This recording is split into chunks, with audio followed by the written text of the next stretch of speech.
planets. Now they're going to come out and say they've found life on other planets soon. They've already given us fake pictures from Mars claiming that there's a pyramid and Sphinx on Mars, trying to cement this alien progenitor propaganda into us. So you're saying there are no aliens? Not in the sense of extraterrestrials, since there are no extraterrestrial places. Earth is the only material plane. It's a plane, not a planet. And the planets are just stars. That what we call planets today were known for thousands of years as the wandering stars. They differ from the fixed stars in their relative motions only. All the fixed stars in the constellations, they're fixed together in their patterns as they revolve around the heavens.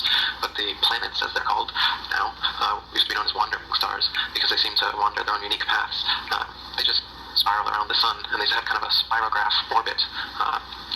You can see in one of my videos called the Ancient Flat Earth Beliefs, a model of it to give you an idea. But with the naked eye or with the telescope, you can see for yourself that these so-called planets are just stars. They're just lights in the night sky.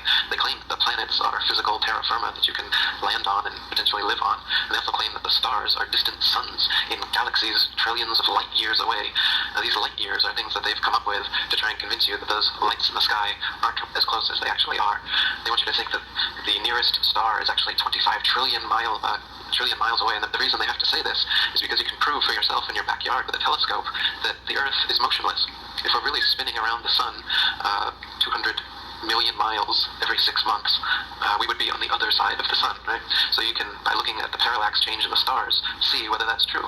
And there's not an inch in parallax change in any of the stars after 6 months of supposed orbital motion around the sun. So if that's the case, it's proof that we haven't moved. And the Danish astronomer Tycho Brahe, back in the day, 400 years ago, he was arguing the geocentric model over this new heliocentric model, using this as a proof. And so to get through this, to try and refute this, they said, oh, no, well, the reason is that even after the supposed 200 million miles of orbit around the sun, that you can't see any change in the distance to the other stars is because the other stars are so far away. The closest one is 25 trillion miles away, so you wouldn't see an inch of difference, would you? And so they use a lot of reverse-engineered damage control kind of explanations like this. Another one is the 23.5-degree tilt that supposedly the ball Earth has, and then it wobbles back and forth to cause the season.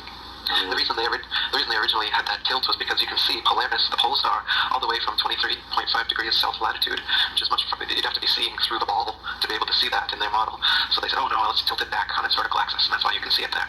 So they've got a lot of explanations like this that people parrot till today. They don't even know why they have these explanations. They're to try and excuse away legit refutations that geocentric flat earthers have made throughout the centuries to this fake heliocentric model that's being taught in schools and the mainstream media. Well, wow, this goes deeper than... You're blowing me away. Why all this deception? There's a bunch of reasons. I mean, one reason is the profit motive. NASA makes hundreds of billions of dollars giving us these fake CGI images of their supposed missions all over the place.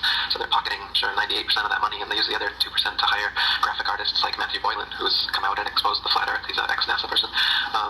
And, they do send rockets up, but you'll see the rockets, they all come right back down. None of the rockets go straight up.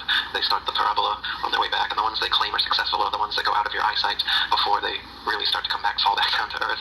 And they say that, well, it's curving around the ball, and it will reach escape velocity and leave the Earth's atmosphere out of your view. When in reality, the rockets just fall back into the ocean. That's why they're all the NASA and RASA and everything else set up right next to the oceans so that the rockets can fall there and nobody can see what's going on. So the profit margin's there. But beyond that, like I said, the deception is just getting bigger and bigger. So it started out with the spinning ball, but now we've got 1 septillion ball planets. And then in the 1850s, we got dinosaurs. Those came into, dinosaurs never existed before the 1850s. That's when the first fossil was supposedly found, just the same time when Darwin was coming up with his monkey evolution theory. So, and then shortly after that, we came up with the Big Bang. So what we've got now is a godless Big Bang. A nothing for no reason in no time exploded and created everything.